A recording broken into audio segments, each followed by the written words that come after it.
Ya, semuanya udah penasaran nih ya dengan berita yang akan kita sampaikan ini sih. Berarti langsung kita lihat aja Langsung peristiwa-peristiwa yang terjadi di akhir zaman. Ini dia.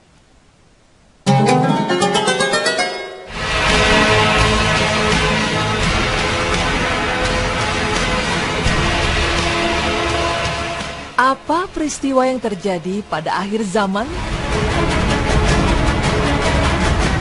Apa yang terjadi pada kurun waktu terakhir ini sungguh memilukan hati.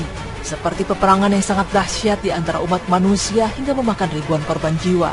Tersebarnya fitnah di tengah-tengah manusia yang mengakibatkan banyaknya kasus pembunuhan, hingga sampai pada kasus seseorang membunuh yang lainnya.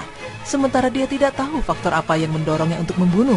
Dan selain itu didukung pula oleh senjata-senjata penghancur massal yang memiliki peran penting terjadinya banyak pembunuhan. Sehingga membuat manusia menjadi barang yang tidak berharga. Sebut saja konflik Timur Tengah yang tak kunjung mereda, bahkan semakin hari semakin banyak menelan korban jiwa. Tak hanya itu, kasus lain seperti ditembaknya dengan sengaja pesawat Malaysia MH17 hingga hancur berkeping-keping dan turut menelan banyak korban jiwa juga menjadi saksi akan maraknya fenomena manusia membunuh manusia. Ini bukan lagi masalah politik, bukan juga masalah agama. Pemicunya adalah hati nurani yang terlanjur mati untuk membunuh saudara sendiri. Rasulullah Shallallahu Alaihi Wasallam bersabda, tidak akan datang hari kiamat hingga banyak al-harj. Mereka bertanya, wahai Rasulullah, apakah al-harj itu? Beliau menjawab, pembunuhan. Hadis riwayat Muslim. Lalu benarkah hal ini merupakan salah satu dari beberapa peristiwa yang terjadi pada akhir zaman? Apakah fitnah-fitnah yang merebak hingga mengakibatkan manusia yang satu membunuh manusia lainnya adalah tanda-tanda bangkitnya Dajjal? Lalu bagaimanakah Islam sendiri menerangkan tentang peristiwa-peristiwa yang akan terjadi pada akhir zaman nanti? Pemirsa, inilah berita Islami masa kini. Pada sebuah hadis, Nabi Muhammad SAW mengabarkan bahwa kelak di masa yang akan datang umat Islam akan berada dalam keadaan yang sedemikian lemahnya, sehingga umat muslim diumpamakan sebagai makanan yang diperebutkan oleh sekumpulan pemangsanya. Dalam hadis riwayat Abu Daud bersabda Rasulullah SAW yang artinya, hampir tiba masanya kalian diperebutkan seperti sekumpulan pemangsa yang memperebutkan makanannya. Maka seseorang bertanya, ya Rasulullah, apakah karena sedikitnya jumlah kita? Kemudian beliau menjawab, bahkan kalian banyak, namun kalian seperti buih mengapung. Dan Allah telah mencabut rasa gentar dari dada musuh kalian terhadap kalian. Dan Allah telah menanamkan dalam hati kalian penyakit al-wahan. Seseorang bertanya kembali, ya Rasulullah, apakah al-wahan itu? Kemudian Rasulullah SAW menjawab, cinta dunia dan takut akan kematian. Ini artinya pada masa itu kaum muslimin menjadi bulan-bulanan kaum lainnya. Hal ini terjadi karena mereka tidak memiliki kemuliaan sebagaimana di masa lalu. Para sahabat Rasulullah menyangka bahwa keadaan yang kaum muslimin alami disebabkan jumlah mereka yang sedikit. Lalu Rasulullah SAW menyangkal dengan mengatakan bahwa jumlah muslimin pada waktu itu banyak, namun imannya berkualitas rendah. Sehingga Nabi Muhammad SAW mengumpamakan mereka seperti buih mengapung. Coba perhatikan tabiat buih di tepi pantai. Kita lihat bahwa buih merupakan sesuatu yang paling terlihat, paling indah, dan berjumlah sangat banyak saat ombak sedang bergulung. Namun buih pula lah yang paling pertama menghilang saat angin berhembus lalu menghempaskannya ke udara. Nabi Muhammad SAW mengisyaratkan bahwa salah satu indikator utamanya ialah rasa takut yang telah menghilang di dalam dada musuh ketika menghadapi kaum muslimin. Sesungguhnya Allah lebih menyukai umat Islam yang senantiasa berwibawa, sehingga disegani dan ditakuti musuh. Allah berfirman yang artinya, janganlah kamu bersikap lemah dan janganlah pula kamu bersedih hati, padahal kamulah orang-orang yang paling tinggi derajatnya jika kamu orang-orang yang beriman. Surat Ali Imran ayat 139.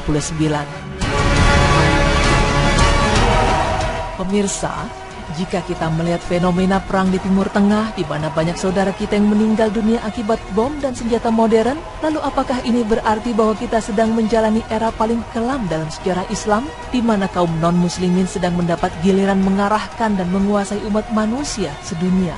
Maka konsep hidup kaum non-muslimin itulah yang mewarnai kehidupan manusia pada umumnya, tanpa kecuali umat Islam. Wallahu a'lam. Danau Tiberias adalah danau air tawar yang terletak di antara bagian bawah dataran tinggi Golan yang dikuasai Suriah dan dataran timur kota Galilea, Palestina. Danau ini secara geografis terletak di wilayah Palestina dan Suriah, tetapi secara politis saat ini dikuasai oleh Israel. Orang-orang Yahudi membangun pemukiman mereka di tepi Danau Tiberias, juga resort dan penginapan bagi petinggi militer Israel.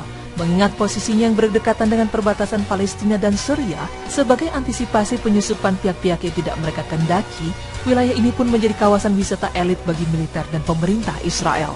Adapun keterkaitannya dengan kemunculan Dajjal, sebagaimana yang telah diberitakan oleh Rasulullah SAW bahwa turunnya permukaan air danau ini menjadi salah satu tanda-tanda kedatangan Dajjal.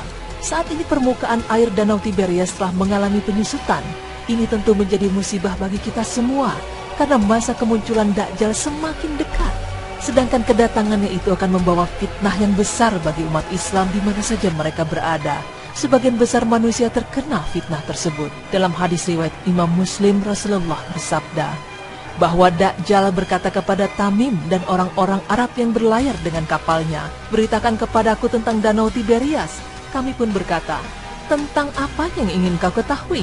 Dia berkata, "Apakah di sana ada airnya?" Kami menjawab, "Danau itu banyak airnya." Dia berkata, "Ketahuilah, airnya tak lama lagi akan habis." Lalu Rasulullah melanjutkan sabdanya, "Sesungguhnya apa yang disampaikan oleh Tamim membuatku kagum, karena sesuai dengan yang pernah saya sampaikan kepada kalian tentang Dajjal, Madinah dan Mekah. Dia berada di Laut Syam atau Laut Yaman. Bukan, tetapi dia ada di timur. Dia ada di timur. Dia ada di timur." Beliau pun memberi isyarat dengan tangannya ke arah timur. Tamim adalah seorang pemeluk Nasrani, lalu dia datang menyatakan keislamannya dan menceritakan kepada Rasulullah. Lalu apakah turunnya permukaan air Danau Tiberias merupakan salah satu pertanda semakin dekatnya kemunculan Dajjal? Rencana negara Saudi Arabia membangun gedung tertinggi dunia mengalahkan Burj Khalifa di Dubai menjadi sorotan media di negara-negara Teluk Arab. Rencananya gedung tersebut akan dibangun di kota Jeddah dengan nama Kingdom Tower. Bila rencana pembangunannya selesai, Kingdom Tower bukan hanya akan menjadi gedung tertinggi dunia, tapi akan menambah deretan gedung-gedung tertinggi dunia yang berlokasi di daratan Jazirah Arab. Nah, rencananya negara Saudi Arabia tersebut akan melengkapi kisah persaingan negara-negara Teluk Arab lainnya, yaitu berlomba-lomba membangun gedung tertinggi dunia. Saat ini, Burj Khalifa dengan tinggi 827 meter tercatat sebagai pemegang rekor bangunan tertinggi di dunia. Sedangkan Arab Saudi dalam waktu dekat akan membangun Kingdom Tower di Jeddah setinggi 1000 meter. Sebagaimana dikabarkan oleh Rasulullah SAW, dijelaskan dalam riwayat Muslim, dan engkau menyaksikan orang yang tidak memakai sandal, telanjang lagi miskin yang menggembala domba, berlomba-lomba membuat bangunan yang tinggi. Dan dijelaskan dalam riwayat Imam Ahmad, Rasulullah bersabda, orang-orang itu adalah orang Arab.